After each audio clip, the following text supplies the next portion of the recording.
The night my family tried to crown my brother king of our legacy, I was the one sitting quietly at the middle of the table, with a secret that could burn it all down. My name is Bella Collins, and in our small Midwestern town, Collins Construction is more than a company. It's a religion, and my parents decided I was the sacrifice. They thought they could erase me from the story they built around my brother. They never checked who actually owned the ending. Want to hear how the forgotten daughter became the one holding the detonator? Like, share, comment, and subscribe to our channel. We always appreciate the time you spent here with us. My name is Bella Collins, and this is the table where my life gets decided without me.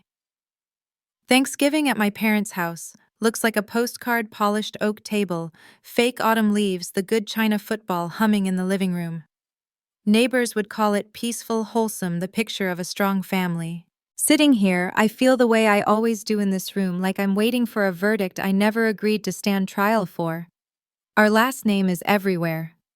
Collins Construction is stitched on my dad's fleece, printed on my brother's jacket, engraved on the bronze plaque by the front door. Collins Construction, family business since 1978.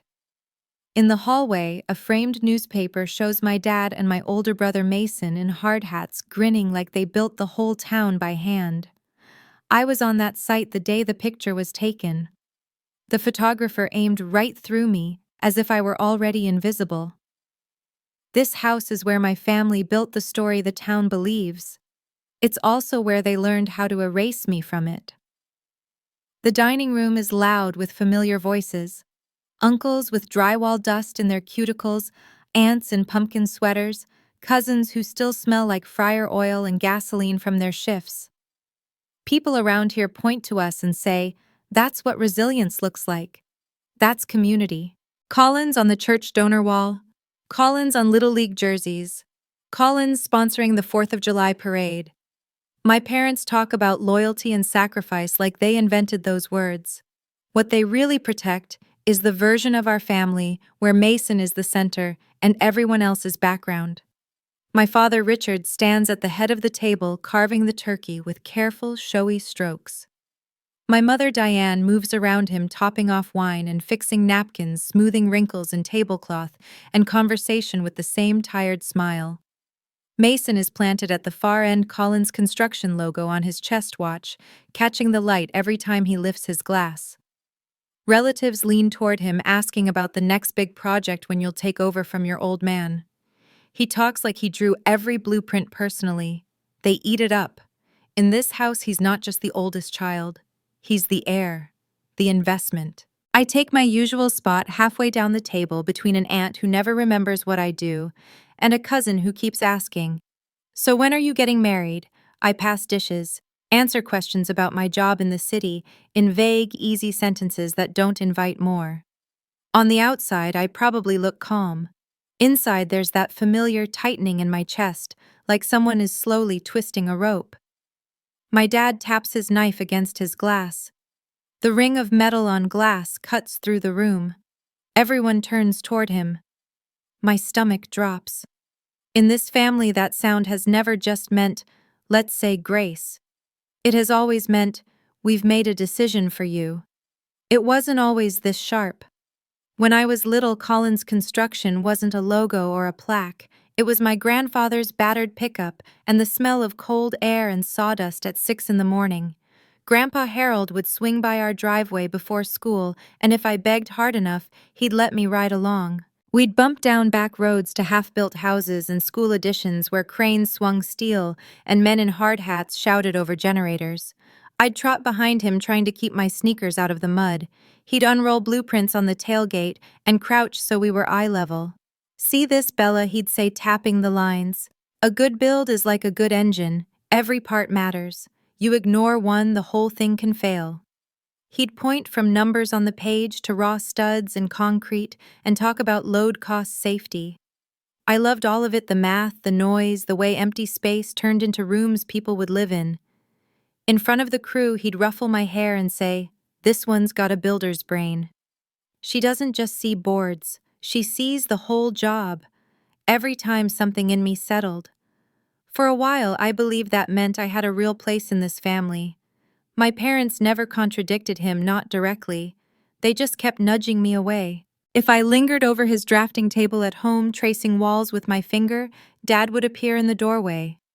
"Why don't you go help your mother, Bella? This is men's work." If I asked to ride out to a site instead of going to the grocery store, Mom would laugh. "You don't want a life in mud and concrete, sweetheart. Let Mason handle that. You'll go off to college, meet someone nice, have a peaceful life." Mason would smirk. "Relax, Bells. I'll run Collins Construction. You can pick out paint colors." In our town, that sounded normal. Men poured foundations. Women poured coffee. People preached about family and community. But the unwritten rule was simple. Stay in your lane, don't threaten the script. I kept telling myself they were just old-fashioned until the scaffolding project. I was 13 when my science teacher assigned us to design a safer scaffolding layout for a mock building. It felt like someone had cracked my skull open and scooped out my favorite parts. I spent nights at the dining room table with graph paper and a borrowed set of old plans, sketching and erasing, hearing Grandpa's voice about weight and fall distance. When I finished, my hand ached and my eyes burned, but I was proud in a way that made my skin buzz. For once, I thought they won't be able to ignore this. 2 days before it was due, my drawings vanished from my backpack. I tore apart my room, my locker, even the kitchen trash, panic roaring in my ears. That night at dinner, Mason leaned back and said, "Hey, Dad, my teacher loved that scaffolding layout. Said I think like a real builder." My fork froze halfway to my mouth. I knew exactly what he'd done. My layout, my numbers, my notes. Dad beamed, clapping him on the shoulder. "That's my boy. Collins men build things. You keep this up, the company will be in good hands." Mom's eyes shone. My throat locked. I stared at my plate and swallowed until the urge to speak died. Later, I stood in the dark hallway and listened to them in the kitchen. My father's voice low and satisfied. "Mason is the future. We invest in him, this family is set. Bella will be fine. She'll marry someone successful and won't have to worry."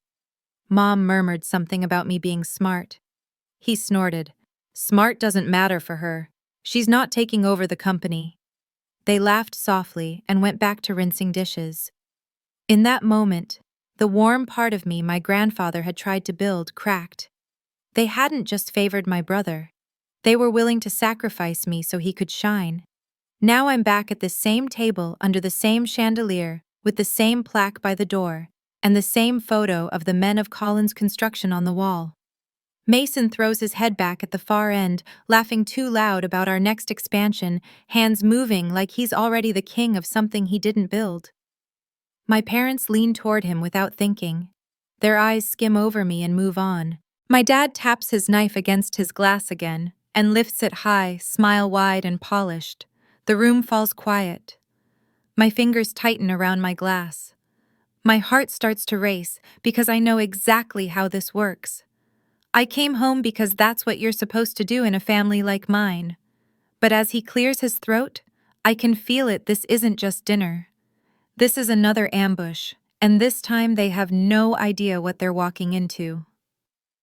The night my parents sacrificed me started with a phone call that should have changed everything.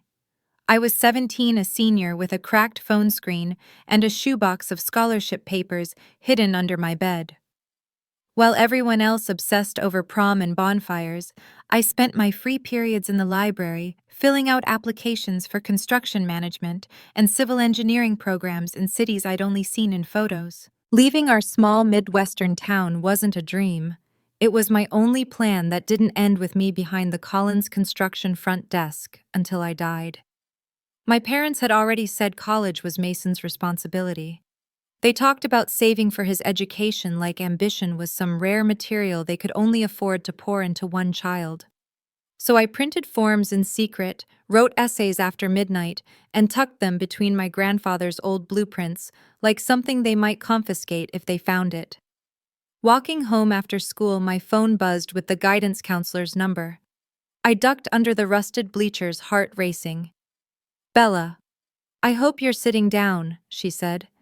Then she told me I'd been awarded a full scholarship to a university 2 states away, tuition, housing, a stipend, construction management, the exact program I wanted.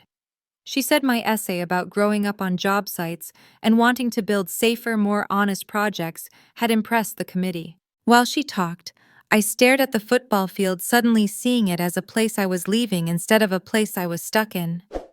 For the first time, I could picture a future where my last name wasn't the only thing people cared about when they heard Collins. On the walk home, I rehearsed how I'd tell my parents. I imagined Mom's face lighting up, Dad trying not to grin too hard, Mason pretending to be annoyed but secretly impressed. For once, the big announcement at dinner would be mine. When I walked in, Mom was setting the long dining table with the good dishes. A pie cooled on the counter. The air smelled like roast and cinnamon. "What's going on?" I asked, fingers tightening on my backpack strap. "Family dinner," she said. "Pastor Jim and the Harrisons are coming. Your father wanted tonight to be special." My heart jumped. Of course they'd invited people. They loved an audience. I ran to my room, slid the shoebox out, and pulled the acceptance letter free. My name in embossed print. The words "full scholarship." Proof that somebody who didn't share my blood thought I mattered. I folded the letter and slid it up my sleeve close to my skin. By the time everyone arrived, the house looked like a church bulletin photo. Pastor Jim shook my hand. "Proud of you kids," he said. "God's really blessing this family." We sat, Dad at one end, Mom at the other, Mason beside Dad, me across from the pastor. There was prayer, small talk, the clink of silverware. The letter warmed against my wrist as I waited for a break and opening to say I did it. But before I could speak, my dad tapped his knife against his glass. The room quieted instantly. Dad looked down the table, not at me, but at Pastor Jim at the Harrisons, then at Mason. "We've asked you all here," he began, "because our family has made an important decision." My pulse sped up. After a lot of prayer and discussion, he said, "Diane and I have decided that Bella will be deferring college to help with the family business." I froze. He kept going, voice smooth and practiced. "The office needs full-time support, and Mason has to be freed up to learn leadership and field work. It's only right that we all sacrifice to protect what we've built." So we called the scholarship committee this afternoon and asked them to give her spot to another student, someone who doesn't have a family business to fall back on. The letter in my sleeve might as well have burst into flames.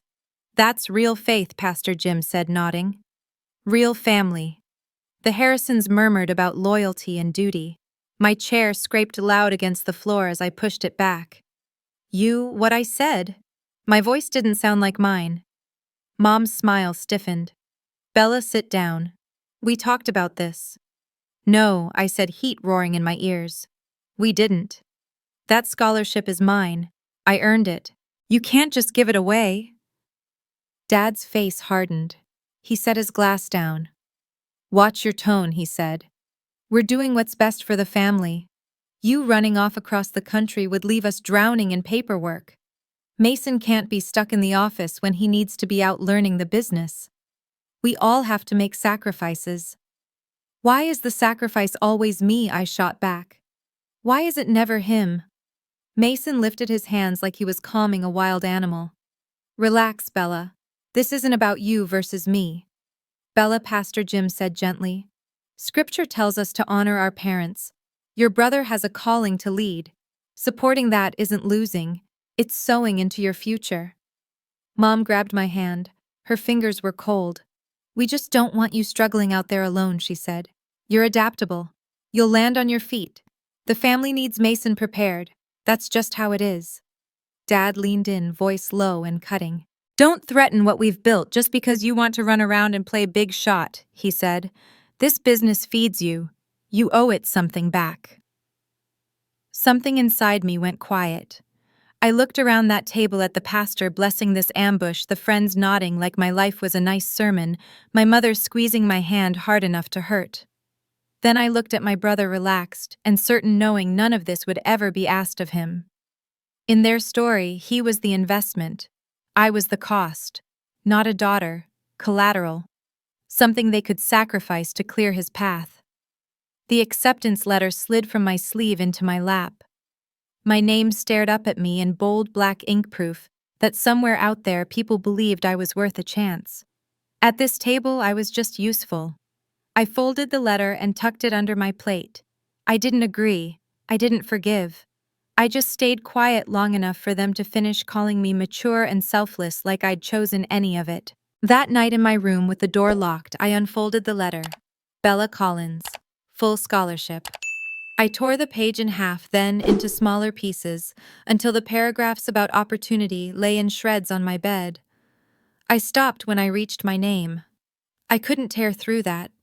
I ripped around it instead, leaving a jagged strip with my name and half the scholarship title. I folded it until it was small enough to hide in my fist and dropped it into the shoebox with my grandfather's blueprints. They could take the offer. They couldn't erase me completely. The next morning, instead of packing for dorms, I buttoned a collared shirt and drove to the Collins construction office. Mom handed me a ring of keys and a stack of invoices, like this had always been the plan. Around mid-morning, my phone buzzed. A text from the scholarship coordinator lit the screen. "Hi Bella, we received notice that you declined. Is everything okay?" I stared at it until the words blurred. I could have told the truth. I could have blown up their story. Instead, I hit delete. The message disappeared, and the spreadsheet in front of me came back into sharp focus. That was the day I understood no one was coming to save me. If I couldn't leave yet, I'd do the only thing still in my control. I'd start paying attention. I'd start taking notes. I didn't become part of the company. I became part of the furniture. After graduation, while my classmates packed cars and drove toward dorm move-in days, I drove 10 minutes across town to the low brick building with Collins Construction stenciled across the front. Inside, the office smelled like burnt coffee and printer toner. My first day as a full-time employee didn't even come with a title. Mom hugged me in the lobby, told me how proud she was that I was stepping up for the family, then handed me a stack of invoices taller than my forearm. Dad jingled his keys and said, "We'll figure out your role as we go." Mason slapped my shoulder. "Welcome to the team, kid." That was it. No paperwork, no pay discussion, just the quiet understanding that my future now existed inside this building at their convenience. Within a month, I knew exactly what my role was, everything nobody else wanted to do. I answered phones, scheduled crews, chased down late timesheets, filed permits, input payroll, typed up bids until my eyes burned. I was the one who remembered that City Hall closed early on Fridays, who caught missing signatures before inspectors could, who knew which supplier would float us an extra week when cash flow got tight. When I tried to talk about hours or pay, Dad would wave a hand. "We'll get you on proper payroll once revenue steadies. Right now we need all hands on deck." Mason's hands were rarely on anything but his phone. Out in town, though, he was the young operations manager, the future of Collins Construction. At Rotary breakfasts and Chamber of Commerce luncheons, Dad introduced him like a prize bull. I stood in the back pouring coffee, Namtag crooked, listening to my father say, "This is my son Mason. He's the brains of the future around here." Every time something in me twisted. Not because Mason didn't know anything, though, he mostly didn't, but because I'd pulled a 12-hour day getting the bid packets for those speeches printed and bound. I was the one who'd corrected the math he bragged about. But when people looked our way, their eyes landed on the man in the logo jacket, not the woman refilling their cups. The erasure wasn't loud. It was constant. Mason would drift into the office around 10, sunglasses on, asking who had called. I'd hand him a neatly organized list of messages. He'd pick one dial back in speakerphone mode and repeat my notes word for word. "Yeah, we can shave 5% off if we tighten our subschedule," he'd say, using a phrase I'd written in the margin of the estimate. Later on site, he'd brag, "I told them we'd come in under budget." They loved it.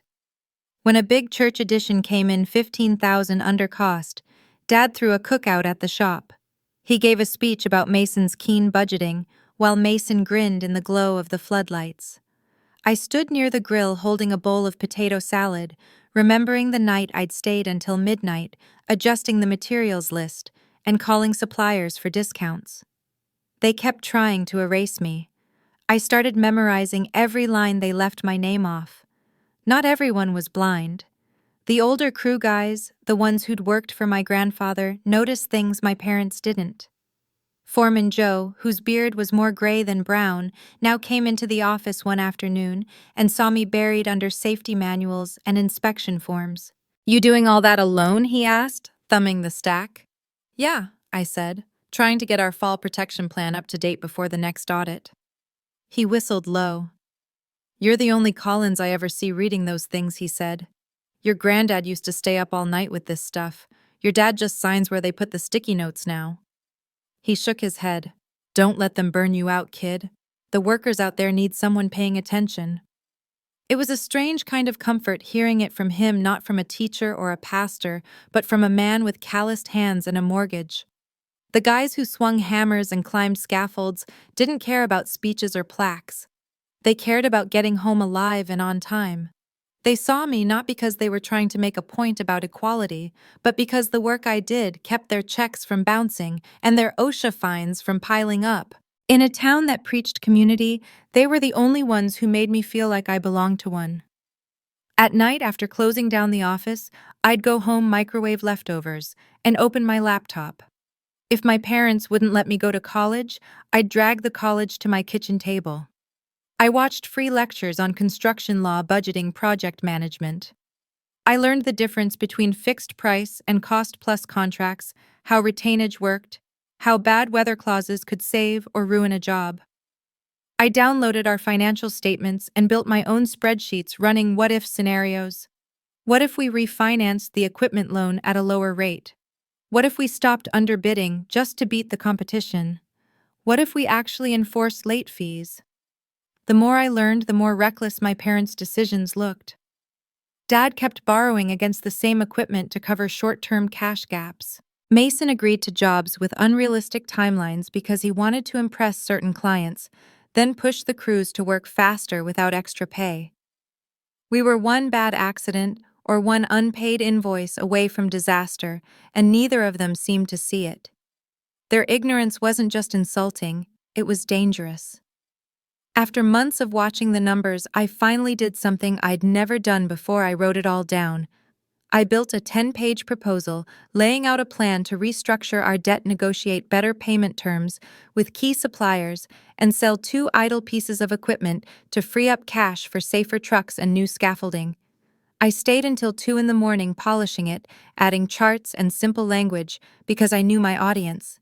I even printed it on nice paper, comb-bound it, and put a cover on it with Collins Construction, Stability Plan in bold across the front. For the first time since that ripped scholarship letter, I walked into my parents' world carrying something I was sure they couldn't ignore. I caught Dad between phone calls. "Can I show you something?" I asked. He glanced at the cover, flipped through a few pages. "What is this?" "A way to keep us from getting crushed if we hit a slow quarter," I said. "If we restructure the equipment loan and standardize our bid margins, we can stop running so close to the edge. And if we sell the old skid steer..." He held up a hand, already bored. "This is thorough," he said. "You put a lot into this." For a second, I thought I saw something like pride. Then he turned toward Mason's office and called, "Hey, Mace. Come here a second." Mason sauntered out, chewing on a protein bar. Dad handed him the proposal. "Take a look at this," he said. "Good practice for you. Present it at the bank next week when we talk about the line of credit." I felt something cold slide down my spine. "The bank meeting?" I asked. I thought we were just renewing. Dad was already back at his desk answering another call. "We'll talk details later," he said, waving me off. To Mason, he added, "This is the kind of thinking you need to be doing. Impress them with it." Mason flipped through the pages, eyebrows raised. "Not bad," he said to me like he was grading my homework. "I'll make a few tweaks, but this could work." Then he closed it, underlined his name on his legal pad for the meeting, and walked away. 2 days later, I stood in the hallway outside the bank's glass-walled conference room, pretending to organize my bag while I listened. Through the glass, I could see the branch manager, tie slightly crooked, nodding along as Mason talked. The manager tapped a chart in the proposal, the one I'd stayed up perfecting. "This is impressive," he said. "With this kind of mind at work, Collins Construction will be around for generations." Mason smiled like the compliment fit him perfectly. Dad chuckled and patted his shoulder. "Told you he was the future," he said. I stared at my reflection in the glass, blurry, half obscured by glare. They weren't wrong about the mind behind those numbers. They just had no idea whose it really was. On the drive home, the anger simmered thick and steady. They could keep pretending I was just the girl at the desk. They could keep using my work as a prop in their story. But they couldn't stop me from learning. That night at my kitchen table, I opened my laptop and typed 4 words into the search bar: online construction management degree.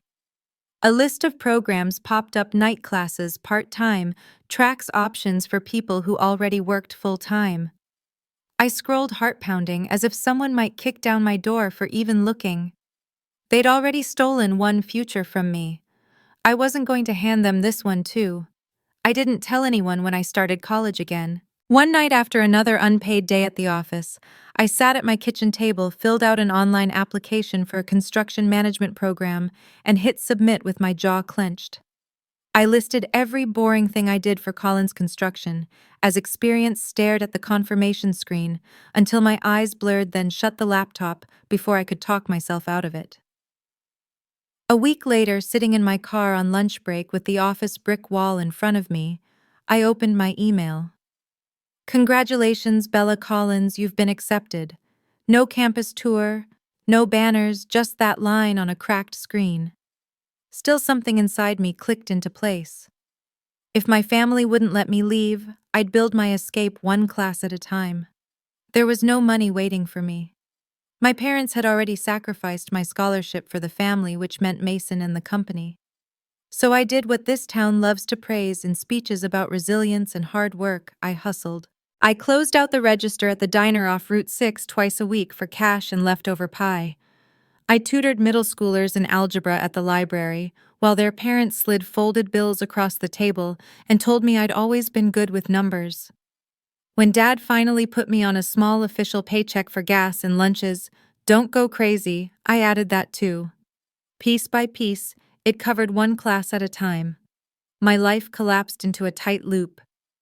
Office from 8 to 5, fixing Mason's mistakes, chasing permits, smoothing over missed calls.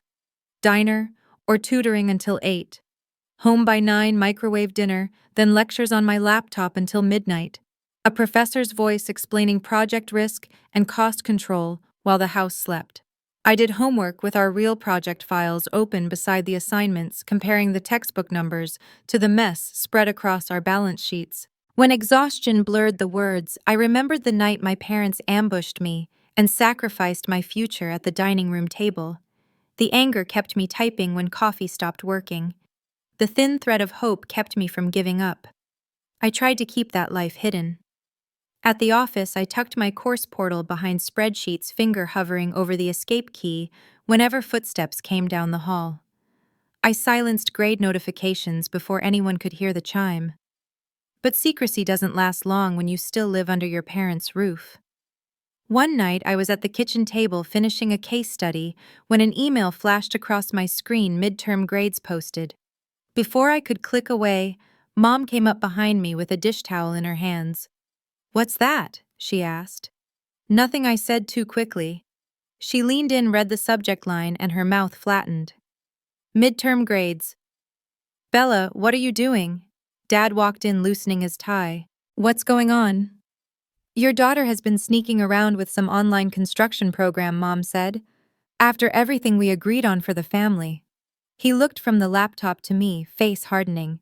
"You're distracted," he said. "This is exactly why women shouldn't be in business. You can't stay focused. You chase one thing after another, and the work that actually matters falls through the cracks." My hands tightened on the edge of the table. "What work are you talking about?" I asked. "I run payroll permits, scheduling half of Mason's job, and my grades are fine. Nothing has fallen through." Mom's voice went sharp. "If you keep this up, You're going to threaten your brother's chances with the board when they formalize everything. They need to see stability, not you running yourself ragged. There it was again, threaten. My effort framed as an attack on Mason. I pushed my chair back and stood so we were eye level. I'm not here to decorate the office, I said. I'm the one keeping the lights on. For a heartbeat, the room went silent. Then Dad gave a short, humorless laugh. You keeping the lights on, he repeated. This company was fine before you, and it'll be fine after you run off on whatever little independence kick this is. You live in my house, you work in my business, you do it our way. End of story.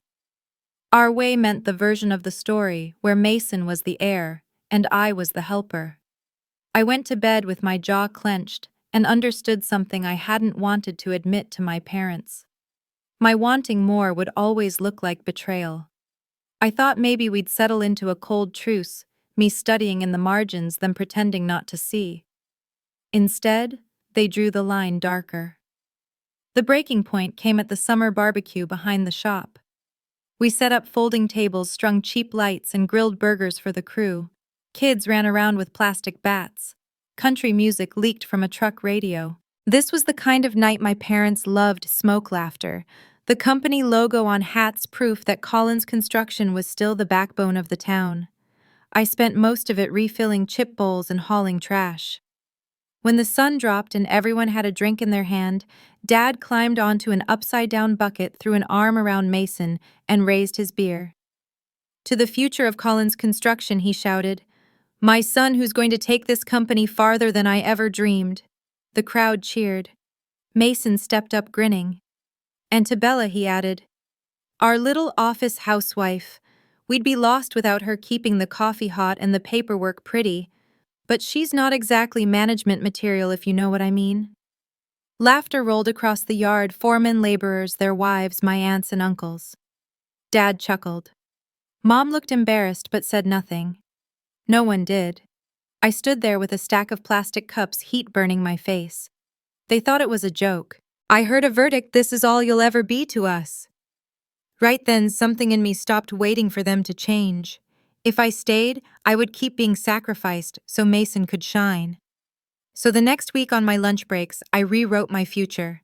I updated my resume to list what I actually did: payroll management, bid, preparation, permit coordination, supplier negotiations, and sent it to every mid-size construction firm within driving distance of the city, attaching transcripts from my online classes. 10 days later, a hiring manager from Beckett & Sons called. "I've read your resume 3 times, he said. "You've basically been doing the job we're hiring for. You just never got the title. We'd like to offer you a project coordinator position." That night, I printed the offer letter and stood in front of the TV while my parents watched the local news. "I got a job in the city," I said. "Salary, benefits. I start in 3 weeks." Dad muted the screen. "You're not serious," he said. "I am," I answered. "I've already accepted." His face went red. "If you walk out on this family after everything we've done for you, don't expect anything from us ever again. No help when it blows up. No safety net. You leave, you're on your own." I thought of the scholarship they'd given away, the unpaid years, the barbecue laughter. "You already took everything that was mine," I said. "I'm just done letting you pretend you didn't." 3 weeks later, I unlocked the door to a tiny studio in the city. Mattress on the floor, boxes against the wall, a kitchen barely big enough to turn around in, but the lease had my name on it. I set my laptop on a crate by the window, sat on the mattress, and out of habit opened a browser. On impulse, I typed Collins Construction State Business Filings into the search bar and clicked through to our record. Articles of Incorporation, Annual Reports, a tab I'd never opened before: ownership and shareholders. My cursor hovered over it while my heart sped up. I clicked. Staring at that screen in my half-unpacked apartment, I realized my family had been hiding more than just my potential. The ownership tab opened like a trap door. I'd expected to see my father's name stacked neatly over my mother's, the way they always talked about it: our company, our legacy, our sacrifice. Instead, a list spilled down the screen. Richard Collins, 42%. Diane Collins, 7%. Then names I knew from retirement cakes and faded photos. Miguel Alvarez, 8%. Dorothy Harris, 9%. John Kearns, 3%. 3 employee stock grants, each a couple of percent. Tiny pieces scattered like loose nails across a job site. My grandfather hadn't built a kingdom he owned alone.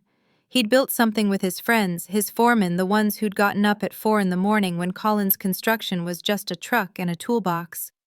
In every story my parents told, the company belonged to them, and by extension to Mason. They were the ones who carried the weight, the risk, the responsibility. But here it was in black and white, they didn't own the whole thing. They'd just assumed no one else would ever use their piece of it. Those other shareholders were older now, retired, scattered. People my parents thought of as background. People they assumed would never matter. Granddad used to say every part mattered. Apparently that stopped being true once shares were involved. At Beckett & Sons, my new job in the city, no one knew any of this. To them, I was the quiet project coordinator who showed up early, stayed late, and knew how to unfurl a blueprint without tearing it.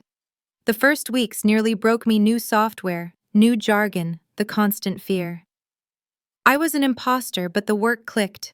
Within a few months, I was running schedules, catching cost overruns before they exploded, flagging contract clauses that could wreck a job. For the first time, when I pointed out a problem, someone fixed it instead of telling me to go help my mother. My desk sat outside the office of a senior manager, Liam Harper. A perpetually tired man who'd spent his life bouncing between job sites and boardrooms. On slow afternoons, he'd talk deals loud enough for me to hear how the firm bought struggling companies, what kind of debt strangled a business, how ownership could be sliced and shifted until the quietest name on paper had the most power. One evening, after I caught an insurance error that saved us from a serious risk, he tapped the stack of contracts on my desk. "You ever think about the ownership side of this?" he asked. I said I thought that was just for people who already had money. He shook his head. "It's math and paper and patience. People think power is whoever yells the loudest in the room. Most of the time, it's whoever holds controlling interest. That's who actually calls the shots." Then he went back to his office and left me with that sentence humming in my ears. Months later, an internal memo hit my inbox, a list of potential acquisition targets, small firms in the region that were struggling. "Distressed," the header said. I scanned it, half distracted. A roofing company 2 towns over, a plumbing supplier. Then my eyes landed on a name that made my stomach drop. Collins Construction, LLC. For a second I told myself it had to be a coincidence, another Collins somewhere. Then I saw the address. Our office, my grandfather's building, the company I grew up inside of, sitting on a spreadsheet labeled distressed. Potential buyout candidate, asset value uncertain. I walked out onto the fire escape, cold air burning my lungs, and called my father. He answered on the 3rd ring. "What is it, Bella? I'm in the middle of something." "Are you selling the company?" I asked. "Is Collins Construction in trouble?" Silence. Then a dismissive laugh. "Where would you get an idea like that?" "I saw a memo at work," I said. "A list of distressed companies." "We're on it, Dad." "What's going on?" His voice went hard. "That's men's business. You don't need to concern yourself with it." "I work in this business now," I said. "I handle deals like that every day. I could help." "You wouldn't understand what's going on," he snapped. "Don't embarrass yourself. Let the men handle it." The same old slap dressed up in new words. I forced my voice steady. "At least tell me if the workers are going to be okay. Do not meddle in things you know nothing about, Bella. Stay in your lane." He hung up. I stared at my dark phone until my reflection blurred. Then I did something even dumber. I texted Mason.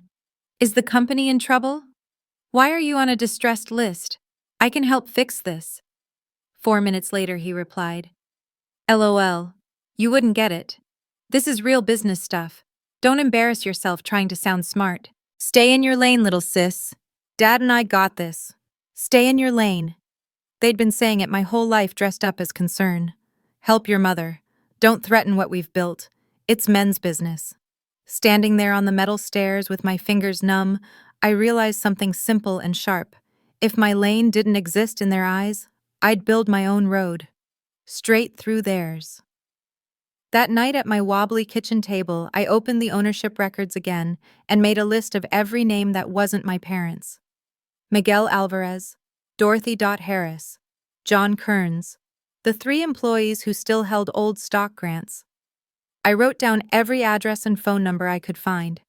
Then I started with the name that meant the most. Miguel Alvarez had been one of Granddad's first partners, a quiet man with oil worked into the lines of his hands. I remembered him at barbecues, leaning against a truck, listening more than he spoke. He'd retired south years ago. I found a number in an online directory and dialed before I could talk myself out of it. Hello, rough voice, older but familiar. Mr. Alvarez. It's Bella. Bella Collins, Harold's granddaughter. A pause, then a soft laugh. Little Bella. How are you, mija? I didn't dress it up. I told him the company was in trouble, that my parents had been running it into the ground while telling everyone it was fine, that they'd sacrificed my future so Mason could play heir. I saw you still own part of Collins Construction, I said. I want to buy your shares. Personally. I want to protect what my grandfather built before some stranger strips it for parts. He was quiet for a long time. When he spoke again, his voice was gentler. Your granddad always said you had the brain for this. Said you saw the whole job, not just the nails. I kept those shares out of loyalty to him. If you're stepping up, I'll pass that loyalty to you. Send me the papers. Miguel signed within a month. After that, the calls didn't get easier, but they got clearer. There was Mrs. Harris, a widow whose husband had been one of Granddad's foremen. She went silent when I explained why I was calling. He always said they were fools for overlooking you, she finally whispered. If you want my shares, sweetheart, I'd rather they be in your hands than sitting in a drawer. A retired supervisor in a faded ranch house snorted when I laid out the situation. Your old man liked hearing himself talk more than he liked reading the numbers, he said. If you're really going to try to fix this, I'll back you. He signed his tiny percentage over in exchange for a modest payout and my promise I'd fight for the crews. An old bookkeeper who'd moved south to avoid the winters sold me her sliver with a dry. Took you long enough. One former laborer with a forgotten stock certificate shrugged and said, If it's between you and some hedge fund, I pick you, kid. With every conversation, another piece of Collins Construction shifted quietly into my hands. No announcements, no speeches, just signatures, notarizations, wires. Paper and patience, exactly like Liam had said. One night, months into this quiet campaign, I spread the documents across my tiny table. Miguel's transfer, Mrs. Harris's, the supervisors, the bookkeepers, the old employee grants. I grabbed a pad and did the math 3 times, then a 4th, the percentage next to my name climbing each time. It was more than I'd ever imagined having. It still wasn't enough. I was close to real power, close to having a say big enough to stop whatever fire sale my father and brother were stumbling toward, but not over the line. Not yet. I looked at the last name on my list, the one person still holding a significant chunk of shares, and felt my pulse pick up. I was dangerously close. To take control of my family's company, I needed one more person to believe in me. The last name on my list wasn't some forgotten laborer or distant cousin. It was a man who'd been in half the stories my grandfather used to tell. Raymond Carter. Everyone called him Ray. He'd been there when Collins Construction was just 2 guys and a borrowed backhoe, when the trucks were more rust than paint, and the office was a card table in a garage. Growing up, I remember him at our house on Sundays, sometimes his laugh booming through the kitchen, his hand clapping my grandfather's shoulder hard enough to make him sway. Then one year he retired and moved a few towns over, and my parents stopped saying his name. I'd reached out to him once already, a short, careful call explaining that I was trying to buy scattered shares to protect the company from being gutted. He'd listened, then said he needed time to think. Weeks went by without an answer. I told myself it was over, that he'd decided to stay loyal to my father, or just leave the shares in a drawer until they became someone else's problem. Then, one gray morning in November, my phone lit up at my desk. Unknown number. I almost let it go to voicemail. Something in my gut told me to pick up. "Hello, Bella." The voice was older, rougher than in my memories, but still had that gravel warmth. "This is Ray Carter, Harold's troublemaker granddaughter, right?" A laugh escaped me before I could stop it. "That's me. I've been thinking about what you said," he went on. "About the company. About your folks. About that brother of yours." He paused. "Can you meet me in person? I don't want to talk about this over a phone." We picked a cafe halfway between my city and his small town. The next day I drove through fields the color of old Penny's windshield wipers smearing mist. The parking lot was almost empty. Inside, the place smelled like burned coffee and sugar. Ray sat in a corner booth, hat on the seat beside him, hands wrapped around a chipped mug. He looked smaller than I remembered, but his eyes were sharp. He grinned when he saw me. "You got your granddad's stare," he said. "Makes a man feel like you're already measuring the walls for where the cracks are." "I've had a lot of practice," I said, sliding into the booth. My folder felt heavy under my arm. He didn't waste time. "Tell me again," he said. "All of it. No softening the edges." So I did. I told him about the scholarship my parents ambushed and sacrificed at a dining room table full of witnesses, about the years of unpaid work where my ideas were handed to Mason like party favors, about the distressed company list at my new job, and the phone calls where my father told me to stay in my lane. I laid out the numbers I'd run, the people I'd already convinced to sell me their shares, the quiet shift in ownership my family was too arrogant to see. "I'm not going to lie to you," I finished. "I'm angry. I want them to feel what it's like to be powerless. But that's not why I'm doing this. The workers don't deserve to lose their jobs because my parents can't read a balance sheet. This town doesn't deserve another collapsed business. And my grandfather's name doesn't deserve to end up in some hedge fund's portfolio as a write-off. If someone has to step in, it should be someone who actually understands what he built." Ray studied me for a long, uncomfortable moment. "So this isn't just about revenge?" he asked. "You're not buying my shares to burn the place down?" If all I wanted was to hurt them, I said I'd let the sale go through and watch it happen from a distance. I'm trying to stop them from destroying what's left. They tried to erase me from this family.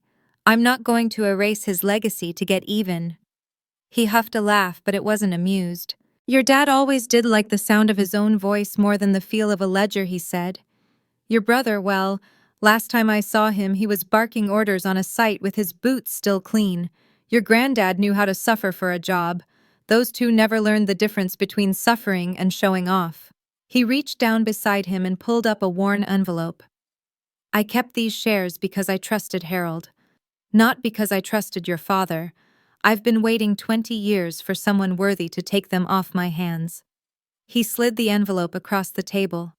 Inside were the transfer documents my lawyer had drafted, already signed on his line. My throat tightened. "Are you sure?" I asked. "Once this is done, it'll be done," he said. "And I'll sleep better. Harold used to brag about you. You know that. Said you were the only one in the family who understood the work, not just the glory. He'd be furious if I left these in the hands of people who treated you like you don't exist." He reached across and wrapped his hand over mine. "Make him proud, kid. Don't let them ruin what you can still save." We spent another hour going over details, but in my mind it all blurred. The only thing that felt real was the feel of that envelope in my hands as I stepped back into the cold. By the time I reached my car, my fingers were shaking so hard I almost dropped it. I drove back to the city with it, on the passenger seat, glancing at it at every stoplight like I expected it to vanish. The next day, I sat in a small conference room at Beckett & Sons, across from Marissa, one of the firm's attorneys. I laid out all my documents: Miguel's transfer, Mrs. Harris's, the supervisors, the bookkeepers, the old employee grants, and now Ray's stack of papers. She put on her glasses, flipped through each, cross-checking dates and notaries, then pulled up the state filings on her laptop. The fluorescent light hummed overhead. My heartbeat drowned it out. After 40 minutes of scribbling notes and tapping keys, she pushed her chair back and looked at me. "Okay," she said. "Here's where this puts you." She turned the screen so I could see the updated ownership breakdown. My father's percentage, my mother's, and my name in stark black letters with a number beside it that made my stomach lurch. You now hold a controlling interest in Collins Construction, she said. Just over 51%. That's majority ownership, Bella. You have full voting control. You can appoint or remove leadership. If a sale comes to the table, you're the one who has to sign off. There is no scenario where your brother can override you. 51 point something. Enough. More than enough. All the years of being told it was men's business, of being threatened with exile, if I stepped out of line, of watching them sacrifice my future to keep their story intact. All of it funneled into that single fragile moment. I sat back, air leaving my lungs in a shaky breath. I came from a family that used the word threaten every time I tried to have a future, I said quietly. Now I'm the threat they never saw coming. Marissa smiled faintly. You planned this well. I shook my head. I wasn't planning, I said. I was surviving. When she left me alone with the folder, I ran my fingertips over the edges of the contracts like they were something alive. Outside the conference room, phones rang, printers whirred, life went on unaffected. But for me, the floor had shifted. For the first time, Collins Construction wasn't a building I'd been locked inside.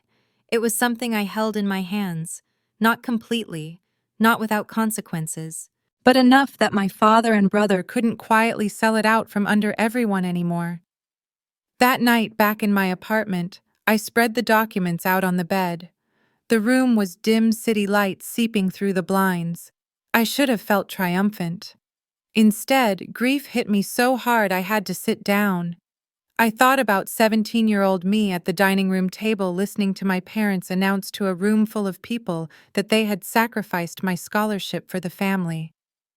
I thought about every time they'd told me to stay in my lane, every joke at a barbecue where I was the punchline, every idea they'd stolen and stapled Mason's name to. My parents hadn't just chosen my brother. They'd tried to erase me and call it love. I picked up one of the contracts, stared at my own signature next to Ray's. You tried to erase me, I whispered into the empty room. But I'm the one holding the pen. Was I betraying my family? The question rose up oily and persistent.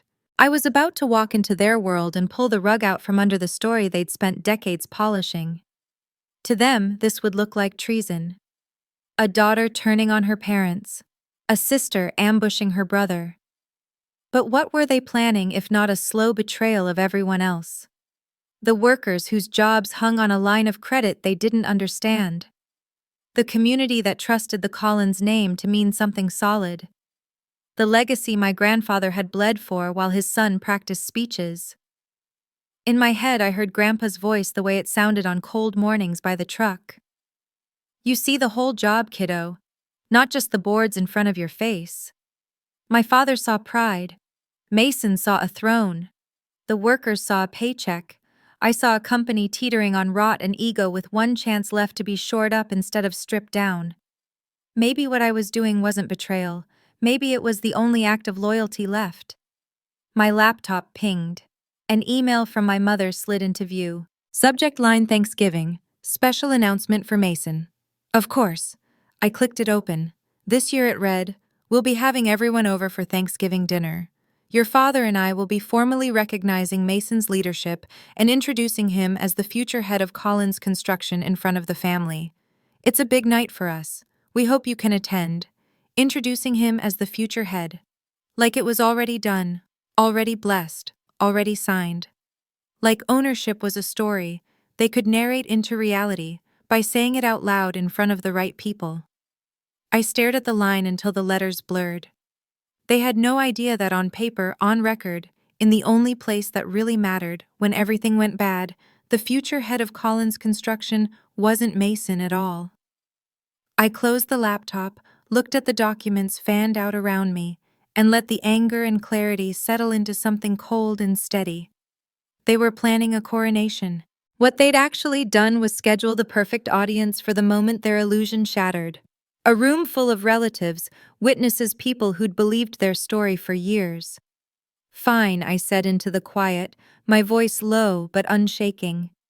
Let's make it a night none of them will forget. Thanksgiving smelled the same as it always had in my parents' house. Roasting turkey, canned cranberry sauce, too much cinnamon in the pies. For a second, standing on the front porch with my hand on the doorknob and the folder tucked under my arm, I felt like I was 17 again, coming home from school to find my life had been traded away in my absence. Then I tightened my grip on the handle and reminded myself this time I wasn't the one about to be ambushed. The door swung open before I could knock. Mom's face appeared, cheeks flushed from the oven eyes shining with forced warmth. "Bella, you made it," she said, pulling me into a quick hug that smelled like flower and perfume. Her arms were light, like she was hugging a guest, not a daughter. "Wouldn't miss it," I said, sliding my bag off my shoulder. The folder stayed in my hand. I didn't trust anyone else's hooks. The house buzzed. Coats piled on the hallway chair. Voices layered over football commentary. Kids darted between legs. In the dining room, the table groaned under the weight of food and decorations, turkey stuffing little fake pumpkins, folded place cards. At the head sat my father, carving knife and fork laid in front of him like tools of office. At the far end, in a perfectly angled seat beneath the chandelier, sat Mason. New suit, fresh haircut, Collins construction jacket, neatly folded on the chair behind him, so the logo still showed. He looked like a man about to get everything he'd been promised his whole life. A few relatives called my name. I gave nods, practiced smiles. My aunt squeezed my arm and whispered, "Good to see you, honey. We heard you're doing well in the city." Behind her, my uncle joked to my father, "Soon you'll be able to retire and let this one." He jerked his head toward Mason, "Take over, right?" Dad laughed, that loud, confident sound people mistook for certainty. "That's the idea," he said. "Tonight's a big step." His eyes slid over me, paused for half a second on the folder, then moved on. If he suspected anything, he didn't show it. Why would he? In his mind, I'd always been a footnote, not a plot twist. We sat. I took a seat midway down the table again, the same spot I'd occupied for years, the one that signaled I was part of the family, but not central to it. I set the folder on my lap under the tablecloth. My pulse thudded in my ears. I could have eaten, made small talk, waited calmly, but the food tasted like cardboard in my mouth. I pushed it around my plate and counted breaths. Dad eventually tapped his knife against his glass. That clear ring snapped the chatter off like a switch. 20 faces turned toward him. He stood lifting his wine. The overhead light caught the silver in his hair, the shine on his belt buckle, the confidence in his stance. He looked exactly like every photograph on the wall, man of the house, man of the business, the one in charge. "I want to thank everyone for being here," he began. "Family is everything to us, as you know. This company has been our lifeblood for decades, and tonight we're excited to share some news about its future." Murmurs of approval rippled down the table. Someone clapped twice, then stopped. My heart slowed oddly, like some part of me knew we'd reached the point of no return and decided panic was a waste of energy. "As many of you know," Dad went on, "I've been working closely with Mason to prepare him for a bigger role at Collins Construction. The boy has really stepped up." He smiled down the table at my brother, eyes proud. "So tonight, we're proud to announce that we're naming Mason the future head of the company. We're in the process of signing things over, and before long, he'll be taking the reins as the next leader of Collins Construction." Applause erupted. Real applause. Hands slapping together, whistles, a cousin banging his fist on the table. Mom dabbed her eyes with a napkin. Mason rose to his feet, lifting his glass, basking in it. "Thank you," he said, play-acting humility. "It's an honor. Dad and I have big plans to grow what Grandpa started. We're going to take Collins Construction to the next level." He tipped his glass toward my parents. "This company is our family's legacy, and I promise I'll protect it. Our family's legacy. Protect it." Every word rattled against what I knew sat on my lap in legal print. I picked up my glass with my right hand and very gently set it back down. The faint clink cut through the noise cleaner than any shouted word. Dad's gaze snapped to me just for a second. The muscles in his jaw tightened. "Bella," he said, warning already baked into my name. I met his eyes. My voice came out steady, almost calm.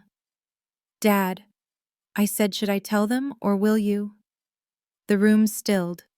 Forks hung midway to mouths. Chairs creaked as people shifted to look between us. Mason frowned, confused. "Tell them what?" he asked, half laughing. I slid the folder out from under the tablecloth and set it on the linen. The thunk it made was soft, but it felt like dropping a brick. "Open it," I said, pushing it toward him. Bella Dad repeated a low growl now.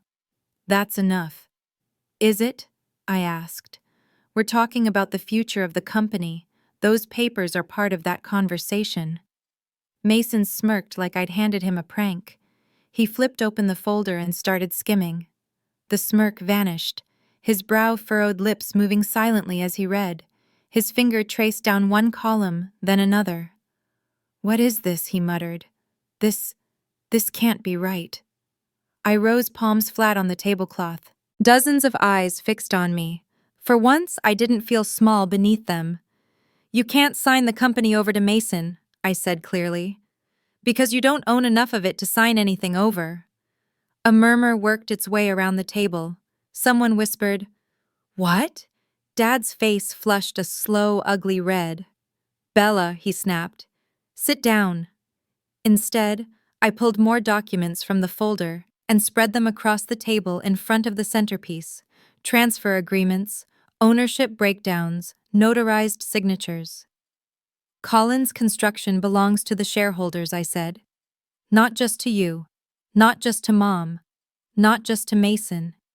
And over the last year, I've been buying the pieces you ignored." Mom's hand flew to her mouth. "What are you talking about?" I looked at my brother.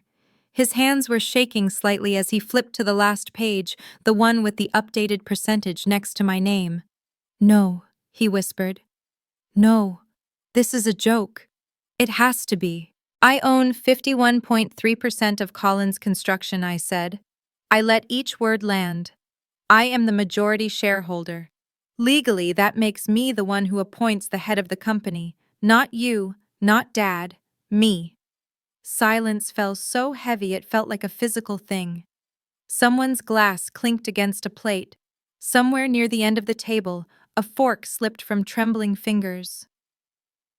My father stared at the papers, and I watched recognition move across his face. He knew the documents were real. He knew the law. What he hadn't known, what he'd never even thought to check, was that the daughter he'd pushed aside had been quietly building a bridge over his head. "You lied," he breathed. "You went behind our backs." His voice rose. "After everything we've done for you, you stab us in the back like this. You have destroyed this family." "No," I said, the word coming out sharper than I expected. "This family destroyed me first. I'm just keeping you from destroying the company too." Aunt Linda's breath hitched. My uncle shifted uncomfortably. An older cousin said under his breath, "She's the one who was always at the office. No one said it loud enough to be brave." Mom's eyes filled with tears. "How could you do this to your brother?" she whispered. "Mason has worked so hard. This was his future." I looked at Mason. He wasn't smirking now. He looked scared, lost. The boy who was always told the world was his, looking at a world that suddenly wasn't. "Mason," I said, keeping my voice even, "I'm not doing anything to you that you haven't benefited from already. For years I did the work and you took the credit. You stood in rooms and bragged about plans you couldn't explain. You let them sacrifice my future to clear a path for you. This," I gestured at the papers, "is the first time in my life I am not the one being sacrificed." He swallowed hard. "You can't just take it," he said. "You can't just take everything. This is all I have. Just give me something. A position, a title, anything. I need this." His voice cracked on the last word. Around the table, people stared. the golden boy begging the ghost at the table not to erase him. Part of me remembered every cruel joke, every condescending laugh. Another part saw a man my parents had hollowed out with promises he hadn't earned. "I'm not here to destroy you," I said quietly. "I'm here to fix what you and Dad have been breaking. The jobs, the workers, the reputation Grandpa built while you were playing king." I held his gaze. "I'll think about where you fit in now, but not tonight." His face crumpled like I'd hit him. Dad slammed his hand on the table so hard the candles shook. "You waltz in from your little city job and think you can take over my business," he shouted. "You're ungrateful, disrespectful. We gave you everything. You took my scholarship and called it a sacrifice," I said. "You took my labor and called it helping the family. You took my ideas and called them his. You didn't give me everything, Dad. You gave everything to him and expected me to clap." Their eyes, their outrage, their confusion, all of it washed over me like cold water. For the first time, I didn't feel threatened by it. I felt separate from it, stronger than it. I straightened, gathered the papers into the folder with slow, deliberate movements, and tucked it under my arm. "I'm not here to ruin your holiday," I said. "But things are going to change. I'll be in touch about how the company moves forward professionally, transparently. For once." Dad pointed at me, handshaking. "If you walk out that door, you're no daughter of mine." I met his stare. "You made that clear a long time ago," I said. "All I'm doing now is refusing to let you erase me from what Grandpa and I both know I was meant to help lead." I turned toward the doorway. The room parted without a word. Chairs scraping back, family members pressing themselves against the sideboard, eyes wide. Not out of politeness. Out of something closer to fear, or respect, or both. At the threshold, I stopped and looked back once more. Dad's face was mottled with rage. Mom's cheeks were wet. Mason stared down at the empty spot where the folder had been. The relatives who'd cheered his announcement minutes ago couldn't seem to meet my eyes. "You say I've destroyed this family," I said, my voice steady. "But you did that when you decided your daughter was expendable. I'm not the one who tried to erase family. I'm just the one who finally stopped you." Then I stepped out of the dining room, the sound of my own footsteps louder than the silence behind me, and walked into the cold November air, knowing that for the first time in my life, I was the one in control. 1 year after the Thanksgiving where I blew up my family's story, I stood in a different kind of glass box, looking out over the yard where Collins Construction's trucks were lined up like a small fleet. The conference room walls were glass now, the way I'd always wished they were, no more heavy curtains hiding decisions. The old logo my grandfather designed, the one my dad had modernized a few years back into something slick and meaningless, hung on the far wall in its original colors. Someone had polished the wood frame so much it glowed. Under the logo, instead of staged photos of my father and Mason shaking hands with local politicians, there were black and white prints of workers on sites, foremen laughing, crews pouring concrete at sunrise, my grandfather squinting into the wind with a roll of blueprints under his arm. When people sat down at this table now, they did it under the eyes of the people whose backs had actually carried this company. I wasn't the CEO. I didn't need that title. The board reshuffled after a lot of tense meetings, and a few threatened resignations named one of our most level-headed project managers to that role. On paper, my position was chair of the board and strategic director. In practice, it meant every major decision about risk, money, and direction crossed my desk. Reed, our new CEO, ran the day-to-day. I watched the road ahead. It suited us both. He liked leading crews. I liked building systems. The first months were ugly. Cleaning out Dad and Mason's mess meant long nights combing through contracts, renegotiating supplier terms, calling clients personally to assure them that no, we weren't collapsing, despite what they'd heard. We paid off a few high-interest loans early. We cut loose 2 pet projects my father had clung to out of ego. We got honest about what we could and couldn't do. There were arguments. There were people who left. But slowly the numbers started to shift in the right direction. I didn't do it alone. I went back to the people my parents had quietly discarded. One by one, my grandfather's old colleagues walked through our doors again, hair whiter, steps slower, but minds just as sharp. Foreman Joe, retired for 5 years, came back as a safety advisor. A former engineer who'd left in the 90s agreed to review our most complex bids. Dot joined us by video when snow made the drive hard, her voice crackling through the speakers as she dissected our long-term planning. The day we gathered them all in the boardroom for the first time, I felt like I'd opened a door in time. They filed in, looking around at the glass, the photos, the charts on the wall showing accident rates trending down, profit margins creeping up. "You're Harold's girl," one of them said, clapping my shoulder. Another shook his head with a grin. "No, she's Harold's legacy." We listened more than we talked. They told us which shortcuts had looked tempting when they were younger, but weren't worth the cost, which suppliers could be trusted when money got tight. How my grandfather used to show up on site at odd hours, just to see how things really ran. We rebuilt on his principles: transparency, innovation grounded in common sense, respect for the people swinging the hammers, sustainable growth instead of flashy expansion. It wasn't glamorous, but it worked. By late summer, internal reports looked like a different company's. Our incident rate on job sites had dropped. Turnover shrank as we implemented clear training paths and gave experienced workers a say in scheduling and safety. We started getting calls from clients who'd heard we were different now, less interested in cutting corners, more interested in doing things right, even if it took longer. A trade magazine wrote a small piece about a legacy firm quietly becoming a model for ethical modernization. I printed it and pinned it to the bulletin board in the break room. Not for the bragging rights, but so the workers could see in writing that what they were part of mattered. As for Mason, he didn't implode the way I'd half expected. After Thanksgiving, he disappeared for a while, no calls, no texts. When his name finally popped up on my phone 3 weeks later, it was an email, not a message. He'd forwarded a job offer from a small logistics company 2 counties over with a single line above it. "Starting over, entry level, no favors." He didn't ask what I thought. He just hit send, and that was answer enough. From what I heard later, he showed up on time, took the grunt work they gave him, learned how to be part of a team where nobody cared that his last name was Collins.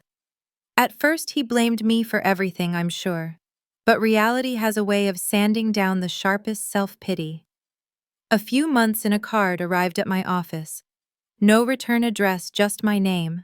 Inside, in his familiar rushed handwriting, were 5 words. "I'm sorry. You were right. It wasn't enough to erase everything he'd done, but it was more than I'd ever gotten from him before." I pinned that up too behind my desk where only I could see it. Proof that even the golden boy could learn something once no one was holding a crown over his head. My parents were harder. True to his word, my father didn't speak to me for months. No calls, no emails. If he had to sign something related to the company, he did it through a lawyer. Mom left 2 voicemails in the first week, tearful, angry, confused, then went quiet, caught between loyalty and the dawning reality that without me, Collins Construction would have been stripped and sold off by now.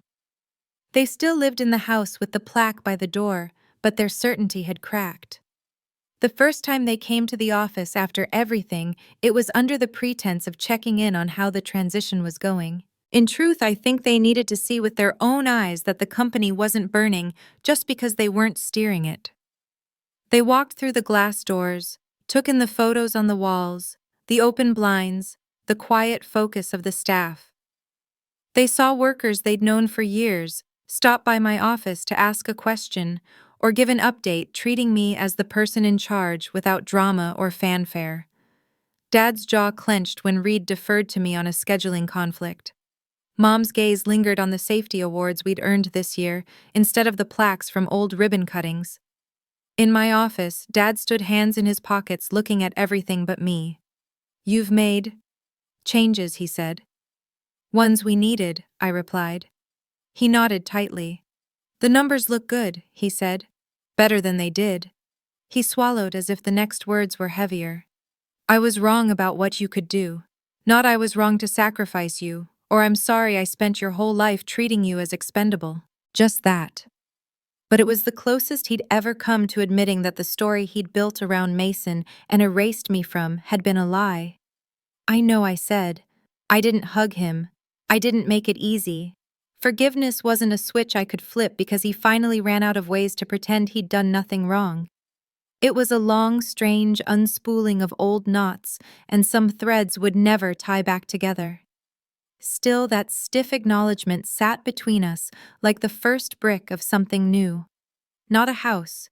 Maybe just a low wall we didn't have to stand on opposite sides of forever. When November came around again, I got the usual mass email, "Thanksgiving at the house, bring a side dish." I didn't go. I sent a polite response about having plans and hoped they believed it. Even if they didn't, it didn't matter. For the first time, my holiday wasn't going to be spent at a table where my existence was negotiable. Instead, I cooked in my apartment. Cooked badly mostly, but that was part of the fun. My best friend from college drove in with a bag of groceries and an emergency pie. Two of my coworkers, the ones who'd stayed late with me through the worst of the restructuring, showed up with mismatched chairs and a cheap bottle of wine. Liam came too awkward in a button-down instead of a high-vis vest, bringing good bread and worse jokes. Aunt Linda arrived, last cheeks red from the cold, clutching a pumpkin pie and a hug that felt like apology and relief layered together. We ate off plates that didn't match using silverware I'd collected from discount stores. We burned the rolls. Someone spilled wine on the tablecloth I'd borrowed. We went around the table sharing stories of the worst jobs we'd ever had, the strangest clients, the tiniest moments that had kept us going when things were bad. We laughed until my face hurt. No one made speeches about who was the future of what. No one asked me to be grateful for being sacrificed. After dessert, someone raised a glass and said, "To Bella, you did the impossible this year." I shook my head. "This year was Grandpa's," I said. "I just finally did what he always saw in me." Later, when the dishes were stacked in the sink and the apartment hummed with low conversation, I stepped out onto the balcony with my jacket pulled tight. The city spread out beneath me, windows glowing, air sharp with cold, and the faint smell of someone else's dinner. I rested my hands on the railing and looked up at the sky where the stars were mostly drowned by light, but still trying. "Grandpa," I said softly, "you believed in me long before anyone else did. I just needed time to prove you right." For a long moment, there was only the wind. But inside my own chest, something finally settled. For years, my worth had felt like a case I had to argue in a hostile courtroom, to my parents, to my brother, to anyone who saw me only as the girl behind the desk. Now I knew better. My value didn't start or end at their ability to see it. I used to think family was something you were born into and never questioned. Blood, last names, plaques on the wall. Now, standing there with the hum of my chosen people drifting through the open door behind me, I knew the truth. Family is the people who don't ask you to be sacrificed so someone else can shine. Family is the ones who pull up another chair without making you earn your right to sit. They tried to erase me from the story of Colin's construction, from the story of this family, and then threatened me when I refused to disappear. In the end, I didn't just fight my way back onto their page. I picked up the pen. I rewrote what I could. I walked away from what I couldn't. Behind me, someone called my name, laughing, asking if I was going to stay out there all night. I took one last look at the city, at the life I'd built from the ruins they'd left me, and turned back toward the warmth. Whatever my parents chose to do with their guilt, whatever my brother made of his second chance, I had finally done the most important thing. I had stopped letting the people who tried to erase me decide who I was. And in their place, I'd chosen the ones who saw me clearly and stayed. He exhales slowly as the last pieces of Bella's journey fall into place, a chapter of betrayal and power finally closed. If this story hit a nerve, like the video, subscribe for more revenge stories and share it with someone who needs it. Drop your reactions below. We read every single comment of your thoughts. Thank you for listening. This has been a story from Revenge Hour. We'll see you next time.